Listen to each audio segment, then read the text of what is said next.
I'm at Stingray Marine Electronics in Fort Pierce, Florida, and I'm fortunate enough to experiment with the radio on their workbench. I'm going to turn this on by pressing the red button down here, and you can see it comes up and it's screaming at me. So I'll turn it off because it does not have an MMSI number programmed into it. So let me go ahead and go back, get away from that, and we're on channel 16, which is the standard hailing and distress channel.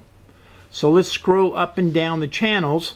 On the right, I'll use this up arrow, and I'll go up to channel 1022, which is recent. It used to be known as 22A or 22 Alpha. It's now 1022, and that's for the Coast Guard Business Channel. And the hailing and distress is still on channel 16. So look at the red button at the lower right. So I'll press that button and it goes back to 16. So if the Coast Guard's saying something else on 22 Alpha or 1022, like a buoy is off location or the light is extinguished, all I need to do is press that button again and it goes back to 1022. It has that in memory. So let me go back to channel 16. There I am at 16, and let's say I'm cruising north and I go up to Vero Beach City Marina, and I'll call them on 16 and they'll say switch and answer 66 Alpha, which we now know is 1066. But I'll acknowledge that and I'll go up to 66.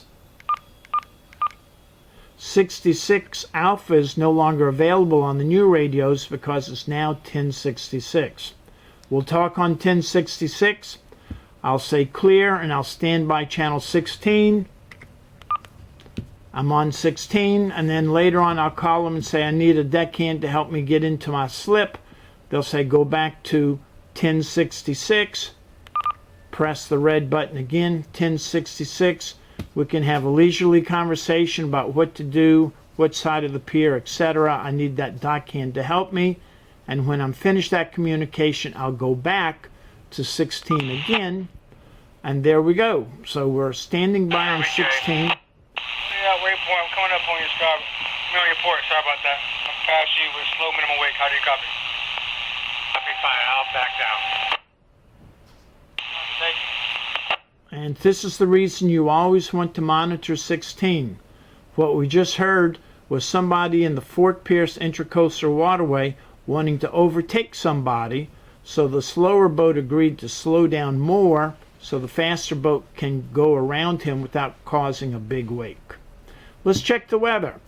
Most radios have a WX button. This one's got a feature where you press the arrow to the right, and you've got the WX right there, so I'll press that button. Seas 2 to 3 feet. Wave detail, northeast 3 feet at 5 seconds. So I'll turn the volume down for a moment. Let me start over in channel 1. I'll turn the volume back up. We can't hear a thing on channel 1 because we're too far away from that broadcast area. So we'll search for an antenna or a broadcast area close to us in Fort Pierce. Channel 2. Don't hear anything.